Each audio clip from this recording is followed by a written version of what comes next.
What happens when you are the biggest streaming content provider on the internet, yet all of your biggest hits are content or shows you don't actually own? Netflix is about to find out.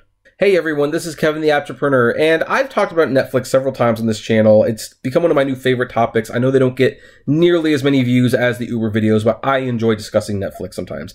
And hey, since they're an app, what do you know? It technically qualifies for the Apptrepreneur channel. And this chart that I came across today was kind of a concerning chart. Now, here's the thing. I'm not one of those people who are going to say doom and gloom with Netflix. I think their position in the entertainment industry is pretty solid, but they are probably going to be hurt by the upcoming Disney Plus streaming service. It's just true. I mean, a lot of people go to Netflix and they like their Disney movies. They like their Marvel movies. They never really had Star Wars, but I'm sure they'd like to have Star Wars on there. But I remember when Viacom broke their deal with Netflix for the most part, and SpongeBob SquarePants was no longer available. People were pissed. Either that was with Hulu. I remember when South Park wasn't on Netflix anymore. People were pissed. And I would not be surprised if when some of these favorite shows start going away, slowly but surely, they lose subscribers. Now, Netflix has been able to counter that by getting new content that other people still like, but Netflix is getting to a point where they need to stop doing that. I mean, you see this screenshot with Friends. They can't afford to be paying $100 million for Friends each year. At some point, they're going to have to let Friends go. They're going to have to let other shows go. And the thing is, we're now getting to the point where the other companies are seeing that, hey, this streaming stuff works. People want it. They like it. We can do that, and we can cut out the middleman. So Netflix is no longer in a position where when they get rid of one show, they can simply acquire another one. They have to make their own stuff. And that becomes a problem when you look at the following chart.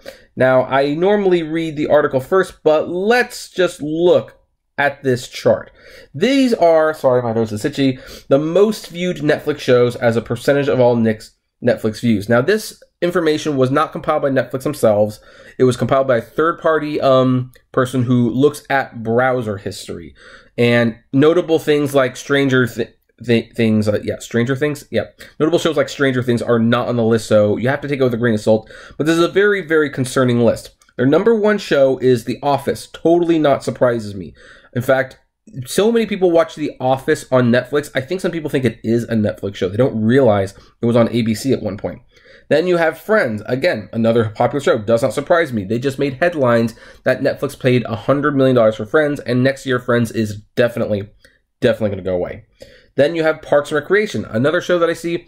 I have a family friends, by the way. I go to their house quite frequently, and usually their kids are watching either The Office or Parks and Recreation or New Girl.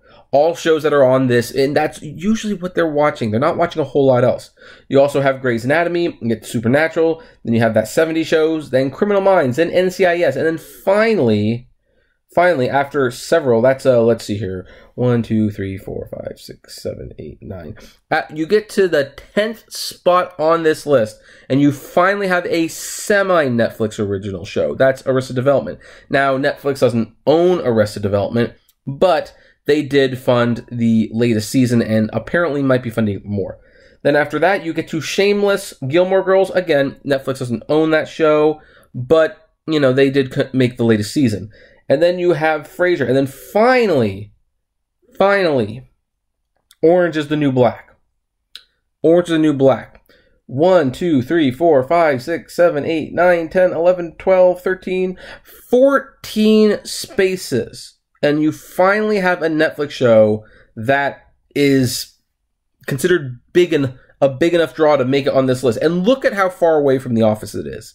Look at that little thing. And then you have like BoJack Horseman isn't technically Netflix owned. Netflix funded it, but there's a reason BoJack Horseman is going to be coming to Comedy Central, because the Michael Eisner owned company, believe it or not, is the one that produces it. So this is a very discouraging list. What happens when the first 10 shows goes away? Like, that is all of Netflix, or at least what they surveyed. So that, if that's what the vast majority of Netflix viewers are watching, then that is super, super concerning. So let's go down here. The chart by Rani Molla visualizes data that Jumpspot collected from 100 million Anonymized web devices. Every time one of those devices used a web browser from within the US to visit a Netflix page and play a show or movie, it counted as a view for the survey's purposes. The survey was conducted between January and November of 2018. Netflix is famously secretive about its viewership data, except when it purports not to be.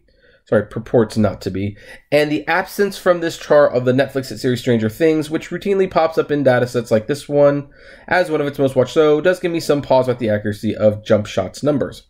But overall, the data tracks with information from many other surveys and offhand comments, namely that most viewership on Netflix gravitates towards audience favorites that first aired on other networks, which Netflix itself doesn't own. The surveys also have frequently concluded that two of the most popular shows on Netflix are The Office and Friends in some order. But Netflix doesn't ultimately control the streaming rights to those shows beyond the windows it has licensed them from NBC Universal, which owns The Office and is an investor in Vox Media, and Warner Media. In the chart above, red bars denote shows whose streaming rights are controlled by studios that have their own streaming services in the works and thus might pull them from Netflix at any time. As you can see, only 7 of the 20 shows listed are not controlled by those other studios, though Fox technically owns Arrested Development, and Netflix's 6 most popular shows are not among that number. The chart is actually even worse than Netflix than it already looks, if you can believe that. Here's a crash course in what it means to own a TV show. TV networks almost never make the shows that they air. Indeed, until the early 90s, they were legally forbidden from doing so. Instead, the shows are made by production companies from which the networks license the broadcast rights for a specific window of time or number of showings. Sometimes production companies are very, very big, like Warner Brothers Television. Sometimes they're very, very small, like Tornate, a company headed by former Disney chief Michael Eisner, which makes BoJack Horseman, among others.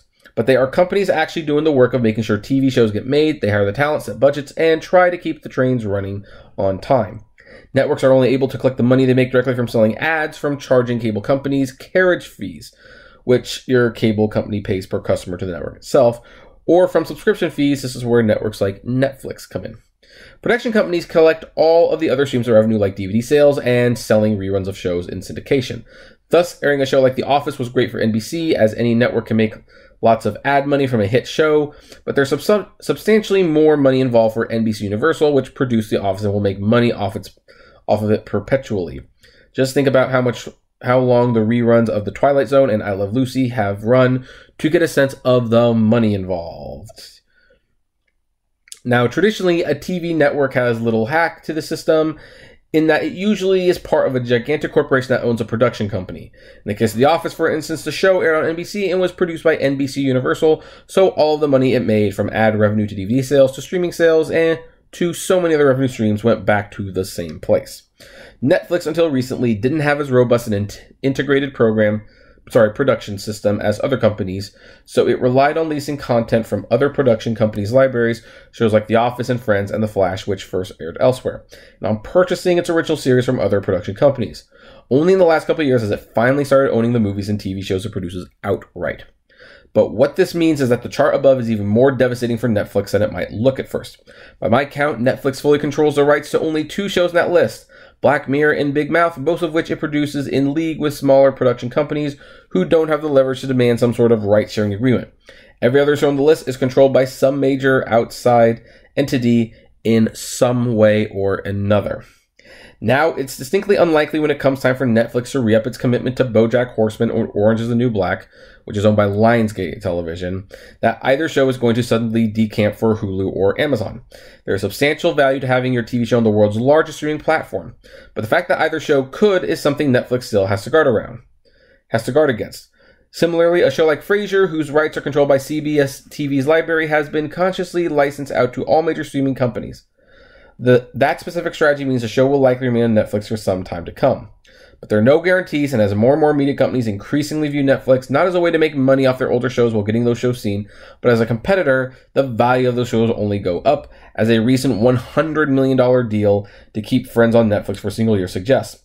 And once new streaming services from Disney, which will soon control all the assets of 20th Century Fox and Warner Media, launch later in 2019, using popular programs like Grey's Anatomy and Friends as a lure to attract new subscribers, will only become more tempting. So anyway, yeah, that's a fairly long... Okay, I guess we were almost done with that. How to, and then it ends with, that it could be the be the next Snaps or Movie Pass or something like that. But anyway, yeah, let's go back to this chart. So, yeah, if, I think this chart right here, this suggests that Netflix is in real trouble in the next couple of years. Maybe not right away. The Disney and the Warner Media Services will launch and not too much will happen. But once those shows are gone and people realize they are not coming back, they will have to subscribe to those shows, those, streaming services. And once they subscribe to those streaming services, what happens then? Where does Netflix sit in on this? Because those are the shows people are watching. I mean, they're not watching House of Cards anymore, well, especially since the latest season kind of sucked. They're not watching Orange is the New Black anymore, and that show's ending anyway. I mean, a lot of people watch Bird Box, but that's one movie. That is one movie that people watch, and then they're done with it. So what is Netflix's move going forward, aside from just making more shows? I don't know, but it's going to be very fascinating to watch. In the meantime, what do you folks think? Are any of you Netflix subscribers? Would you leave if The Office or Friends got dropped from Netflix? I would love to know. So comment below, like, favorite, share, subscribe. If you enjoy my videos, consider becoming a Patreon member. It's totally optional, but even as little as $1 a month goes a long way to helping the channel run smoothly. And as always, flame responsibly. Have a good one.